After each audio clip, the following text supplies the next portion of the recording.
alimento ou melhor alimento, tá?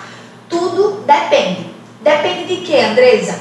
Depende primeiro da quantidade, do contexto, tá? E de como aquele alimento ele vai ser inserido.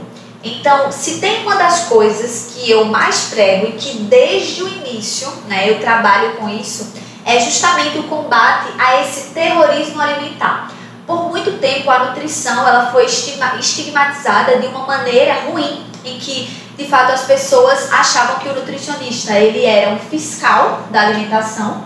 Então ele seria ali aquele profissional que iria dizer, ó, pizza não pode, chocolate não pode, refrigerante não pode, isso não pode e aquilo pode. Só que hoje em dia, graças, né, assim, a muito esforço de alguns profissionais que de fato se debruçam a combater esse terrorismo nutricional, a gente entende que todos os alimentos eles podem e devem ser incluídos, independente se o teu objetivo é perda de peso, se o teu objetivo é hipertrofia, que é um ganho de massa muscular, ou se o teu objetivo de fato é apenas ter saúde. Então a gente consegue incluir com facilidade em planejamento alimentar alimentos que até então eram estigmatizados, como por exemplo um chocolate, como por exemplo uma pizza, como por exemplo um hambúrguer, esse tipo de coisa. Agora, é claro, para isso é necessário que algumas coisas elas sejam levadas em consideração.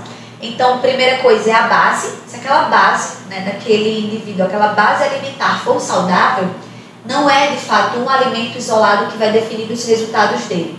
Mas se aquela base ela já não for uma base sólida, uma base saudável, então de fato aquele alimento ele já vai piorar ainda mais a situação do indivíduo. Mas como eu sei que as pessoas elas gostam, né, de exemplos assim mais práticos, digamos, de alimentos que trariam mais malefícios à saúde, eu trago para vocês um grupamento de alimentos, né, que não sou eu que falo isso, são os estudos científicos, né, eles são as evidências que falam que esse grupo de alimentos ele tem um potencial maior, né, de causar alguns danos aí à nossa saúde, que é de fato o grupo, né, das bebidas açucaradas, que aí a gente entra especialmente nos refrigerantes, tá? Quando eu falo em bebidas açucaradas aqui, eu estou querendo falar mais dos refrigerantes, dos sucos artificiais e também dos embutidos. Então aí a gente entra com o salaminho, a gente entra com a calabresa, com a mortadela, com o quitute, né, com o próprio presunto, com o peito de peru, que as pessoas se enganam achando que é saudável. Então, especialmente pelo alto teor de sódio, de gorduras trans, de gorduras saturadas, e por terem sido feitos estudos, especialmente na área de câncer e do desenvolvimento das doenças crônicas não transmissíveis, e de ter sido observado de fato que esses alimentos eles têm o maior potencial de causar danos à saúde.